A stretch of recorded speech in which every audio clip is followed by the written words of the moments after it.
আমরা কোরবানির জন্য গরু কিনতে আসলাম। আসলে গরুর তাদের সাইজ এবং মান অনুযায়ী মাংসর তালিকা অনুযায়ী আসলে গরুর দাম খুবই অত্যাধিক, অনেক গরুর দাম অনেক বেশি, গরুর দাম আগুন বলা যায়।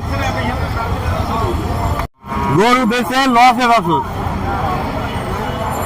গরু কারণে বেচা কিনাই নেই, খরিদ্দার নাই। এখন এসব লস করে বেচতে 20,000, 25,000, 30,000 করে লস। আমাদের হাটে প্রতি সপ্তাহে প্রতি শুক্রবারে মিনিমাম 6,000-এর উপরে গরু ওঠে। এখানে পর্যাপ্ত বেচা কেনা হয়। সোমবারেও 3 থেকে 4,000 গরু, 4,000 গরুর উপরে এখানে আসে।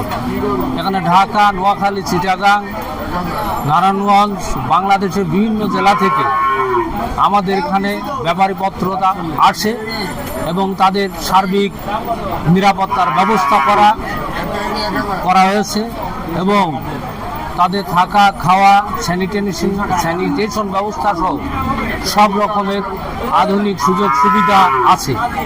তাই আমি সমস্ত ব্যাপারীদের এবং ক্রেতা বিক্রেতাদের উদ্দেশ্যে জানাতে চাই, আপনারা আমাদের হাটে আসুন, গরু কিনুন।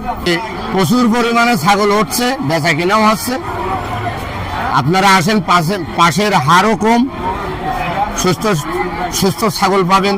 কোনো চোর ডাকাত নেই, কোনো লুটতরাজ নেই, সুস্থভাবে কেনা বেচা হচ্ছে। প্রশাসনিক দিক দিয়ে আমরা অনেকটা হেল্প পাই এবং এই বাজারে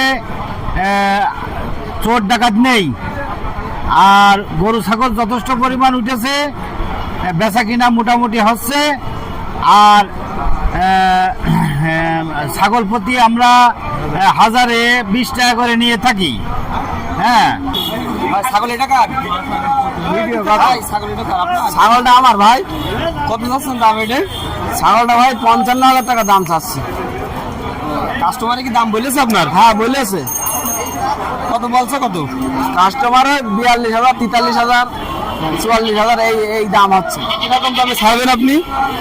ছাগলটা 47 সালে 48 সালে বেঁচে দেবো আর কি।